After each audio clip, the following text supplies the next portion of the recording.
Olá, amigos! Estamos aqui mais uma vez no canal Insight Teológico para uma discussão muito importante. Mas antes de você fechar o vídeo, julgando ele por causa do título, fique comigo até o final que você vai entender o vídeo. Primeiro eu quero lembrar que eu vi muitos livros, artigos, vídeos tratando dessa questão do aborto e todos eles cometeram dois erros principais. O primeiro foi generalizar o aborto, colocando todo tipo de aborto no mesmo pacote.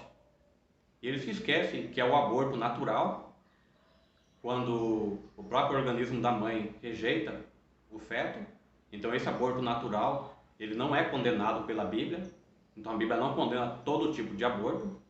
Também há aborto no caso de grande risco à saúde da gestante. E também o aborto no caso de estupro. E ainda o aborto por uma gravidez irresponsável. Então não podemos colocar tudo no mesmo pacote e examinar tudo como se fosse a mesma coisa. Então não podemos dizer que a Bíblia condena o aborto. Ela condena o aborto irresponsável. Aí sim a Bíblia condena. O segundo erro que muitos cristãos cometem ao tratar do assunto do aborto é citar o sexto mandamento nas nossas traduções, que diz: não matarás. O mandamento não matarás, ele não existe no texto hebraico do Antigo Testamento e não existe no texto grego do Novo Testamento. Assista esse vídeo curto e você vai entender o que eu quero dizer. Mas e o mandamento não matarás? Esse mandamento, infelizmente, está muito mal traduzido. Lembra que eu falei do verbo katal, que é matar? Katal é matar de um modo geral, matar uma aranha, uma barata, mas no mandamento não aparece lo katal, não matarás. Ali aparece lo tiratzi, que significa tiratzihar, que significa não assassinarás.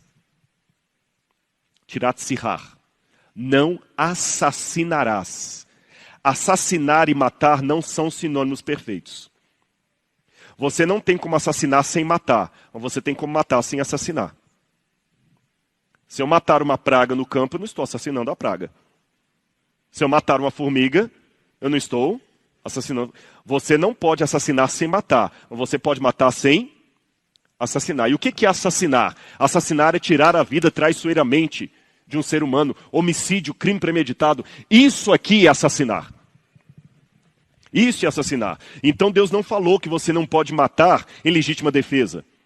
Aliás, o Novo Testamento fala que os estados que aplicam a lei de morte, que nós não devemos ir contra, porque se eles estão aplicando, não somos nós que vamos impedi-los. Está no Novo Testamento, o apóstolo Paulo.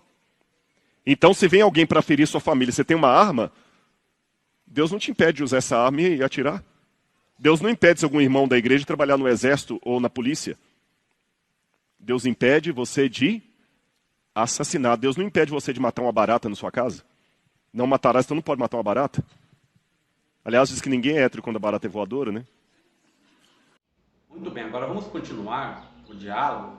Espero que você fique comigo até o final para entender a questão do aborto de uma perspectiva mais clara à luz da Bíblia, levando em consideração o contexto em que vivemos. Utilizar o sexto mandamento para condenar toda forma de aborto, sem considerar o contexto do sexto mandamento e sem considerar o tipo de aborto, é agir de má fé para com as pessoas e para com o texto bíblico, distorcendo a Bíblia para justificar opiniões pessoais. Só um psicopata, ele age assim, desconsiderando a dor das vítimas, desconsiderando a dor da mãe que perde um filho por risco à sua vida e desconsiderando o sentimento das pessoas. O ideal de Deus para os seres humanos atesta a santidade da vida humana, criada à imagem de Deus, e exige o respeito pela vida pré-natal.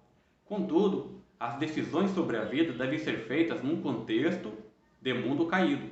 O aborto nunca é um ato de pequenas consequências morais. Assim, a vida pré-natal nunca deve ser irrefletidamente destruída. O aborto somente deveria ser praticado por motivos muito sérios. A igreja não deve servir como consciência para os indivíduos. Contudo, ela deve oferecer orientação moral. O aborto, por motivo de controle natalício escolha do sexo ou conveniência não é aprovado pela Igreja. Contudo, as mulheres às vezes podem deparar-se com situações excepcionais que apresentam graves dilemas morais ou médicos, como ameaça significativa à vida de uma mulher gestante, sérios riscos à saúde, defeitos congênitos graves, cuidadosamente diagnosticados no feto e gravidez resultante de estupro ou incesto. A decisão final quanto a interromper ou não a gravidez deve ser feita pela mulher grávida após o devido aconselhamento. Ela deve ser auxiliada em sua decisão por meio da informação precisa, princípios bíblicos e orientações do Espírito Santo. Por outro lado, essa decisão é melhor tomada dentro de um contexto saudável de relacionamento familiar. Declarações da Igreja, páginas 117 e 118. Então, cabe à mulher, vítima de um estupro, decidir se ela quer levar ou não uma gravidez que não é responsabilidade dela, que não foi da vontade dela.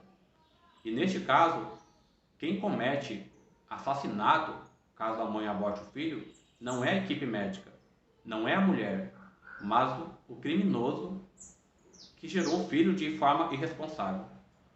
Muitas vezes a religião causa dor à vítima, condenando a mulher que abortou como criminosa, sendo que o criminoso foi aquele que praticou o estupro. Então muitas vezes a religião ela inverte os valores, ela chama o bem mal e ao mal bem, incriminando a vítima e clamando por direitos humanos para criminosos. Cabe à mulher que foi estuprada decidir se quer levar essa gravidez adiante ou não. Caso ela for casada, cabe a ela e ao marido decidirem, sem interferência de outras pessoas. No caso da decisão for pela não continuidade da gravidez, diante de Deus o assassinato não recai sobre a vítima do estupro, nem sobre a equipe médica que fará o procedimento do aborto, mas sobre o estuprador, que é o verdadeiro criminoso e assassino. Cabe a uma gestante com a vida em risco decidir se leva adiante ou não essa gravidez. E caso ela for casada, cabe a ela e ao seu marido e à sua família decidir se essa gravidez vai ser levada adiante ou não. Nós temos que tomar cuidado para não generalizar toda forma de aborto. Se você afirmar que a Bíblia condena o aborto, você vai estar indo contra a Bíblia. Primeiro, porque não existe o versículo não abortarás.